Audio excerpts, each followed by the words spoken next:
Ibu-ibu yang dikasihi Tuhan, tema renungan kita pada sore hari ini adalah menjaga hati dan pikiran.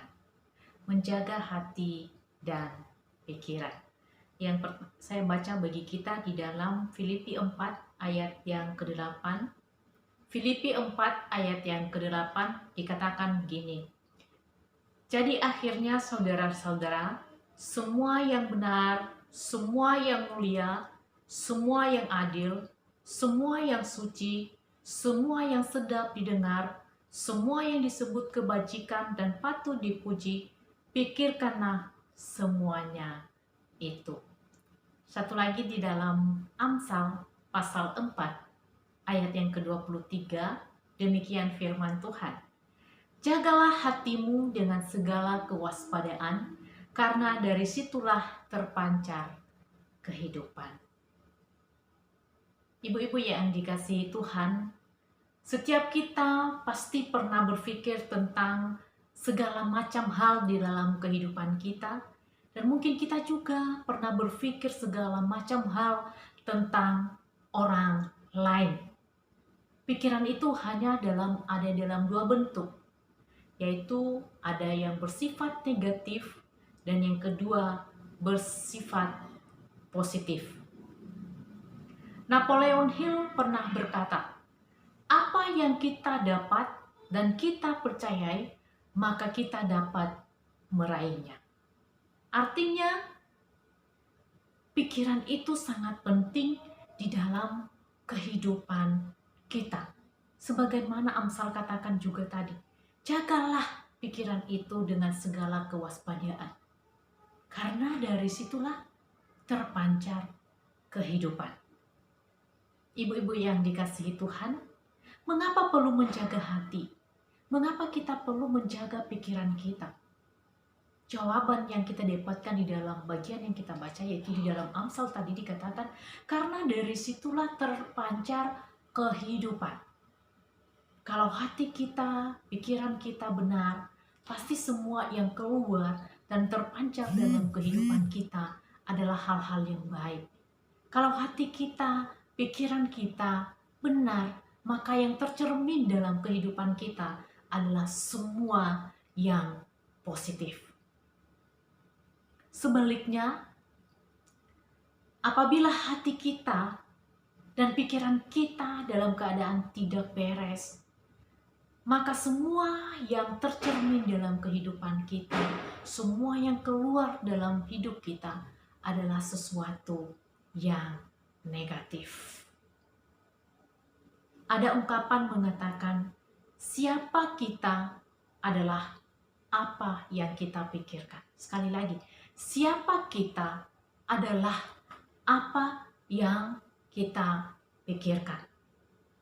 Ibu-ibu yang dikasihi Tuhan, saya mendapatkan suatu inspirasi dari teman-teman saya mengirim ke saya, berbicara tentang bagaimana kita menjaga hati dan pikiran kita. Sepasang suami istri muda menempati rumah di sebuah kompleks perumahan.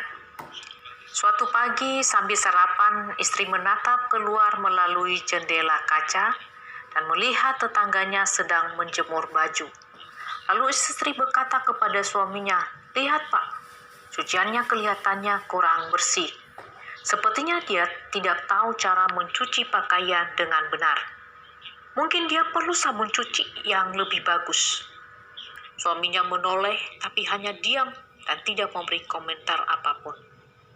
Sejak hari itu, setiap tetangganya menjemur baju, selalu saja si istri memberikan komentar yang sama tentang kurang bersihnya si tetangga.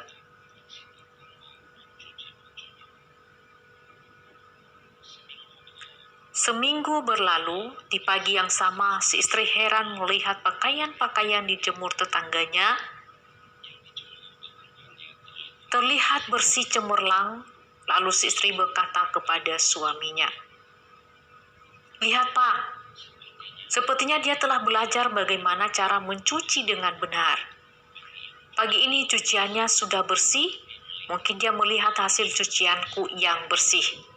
Lalu si suami berkata, "Ma, Papa bangun lebih pagi hari ini untuk membersihkan jendela kaca kita." Si istri terkejut dan sangat malu. Mendengar jawaban suaminya, dia malu telah mencerca tetangganya. Selama ini dia tidak bersih mencuci baju padahal kaca jendelanya yang kotor. Begitulah kehidupan. Apa yang kita lihat pada saat menilai orang lain tergantung kepada kejernihan pikiran kita lewat jendela mana kita memandangnya. Jika kaca jendela yang kita pakai kotor, sudah pasti apa yang kita pikirkan di depan akan kotor juga. Jika hati kita bersih, maka bersih pula pikiran kita. Jika pikiran kita bersih, maka bersih pula perkataan kita. Jika perkataan kita bersih, maka bersih pula perbuatan kita. Hati, pikiran, perkataan, dan perbuatan kita mencerminkan hidup kita. Nah, ibu-ibu yang dikasihi Tuhan, bagaimana supaya kita sebenarnya bisa lepas dari pikiran-pikiran yang negatif yang seringkali mengganggu dan menghantui kehidupan kita? Yang pertama, saya memberikan beberapa hal kepada kita supaya kita bisa lepas dari pikiran-pikiran yang negatif tersebut. Kita harus meminta pertolongan dan kekuatan dari Tuhan. Melalui apa? Melalui persekutuan yang baik kita dengan Tuhan. Melalui apa? Melalui doa-doa kita kepada Tuhan. Kita meminta, berikan aku kekuatan Tuhan untuk bisa lepas dari pikiran-pikiran negatif yang seringkali menghantui kehidupan saya. Kalau dengan kekuatan kita, dengan kemampuan kita, maka saya katakan kita tidak sanggup. Dengan kekuatan kita, kita tidak mampu. Dengan kekuatan kita, pasti kita akan gagal. Jadi bagaimana cara melepaskan diri dari pikiran-pikiran yang negatif? Harus meminta pertolongan dan kekuatan dari Tuhan.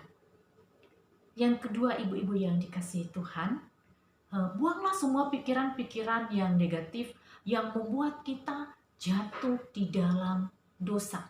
Buang segala macam pikiran-pikiran yang negatif yang membuat kita jatuh di dalam dosa. Artinya kita harus mengizinkan Roh Kudus terus bekerja di dalam hati kita. Kita harus mengizinkan Roh Kudus terus menuntun kehidupan kita. Di dalam Mazmur 94 ayat yang ke-13, saya membacakan bagi kita ibu-ibu yang dikasihi Tuhan, demikian firman Tuhan. Apabila bertambah banyak pikiran dalam batinku, penghiburanmu menyenangkan jiwaku.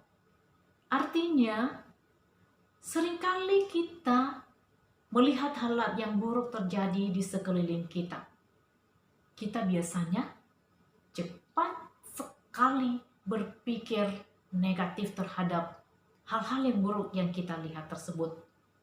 Namun pemazmur mengingatkan saya dan mengingatkan kita semua bahwa bukan pikiran yang negatif yang seharusnya kita pikirkan. Sebaliknya kita harus mengerti bahwa kasih setia Allah tak pernah beranjak dalam kehidupan kita. Kasih setia Tuhan tak pernah beranjak dalam kehidupan kita, menuntun kehidupan kita. Allah selalu memberi penghiburan untuk kita, dan penghiburan dari Allah itu menyenangkan hati kita. Sekali lagi, Allah selalu memberikan kita penghiburan, dan penghiburan itu menyenangkan hati kita. Sehingga kondisi terburuk apapun yang kita hadapi, kita harus mencari Tuhan dan perlindungannya. Itu tips yang kedua supaya kita bisa lepas dari pikiran-pikiran negatif yang seringkali mengganggu kehidupan kita. Yang ketiga, fokus pada pikiran-pikiran yang di atas. Ya, ini menarik. Kita harus fokus pada pikiran-pikiran yang di atas. Di dalam Filipi pasal 4 ayat 8 yang sudah saya bacakan tadi dan saya bacakan sekali lagi. Jadi akhirnya saudara-saudara, semua yang benar, semua yang mulia, semua yang adil, semua yang suci, semua yang sedap didengar, semua yang disebut kebajikan dan patut dipuji, pikirkanlah semuanya itu. Artinya bahwa kita harus memikirkan pikiran-pikiran yang di atas. Maka ketika kita harus fokus pada pikiran-pikiran yang di atas, ada satu janji Allah bagi saya dan bagi kita semua. Allah sumber damai sejahtera itu akan menyertai kita. Allah sumber damai sejahtera itu akan menyertai kita. Jadi ibu-ibu yang dikasihi Tuhan, saya mengajak kita supaya apa? Tetap menjaga hati dan pikiran. Supaya kita bisa mencerminkan kehidupan-kehidupan yang baik, yang seturut dengan kehendak Tuhan.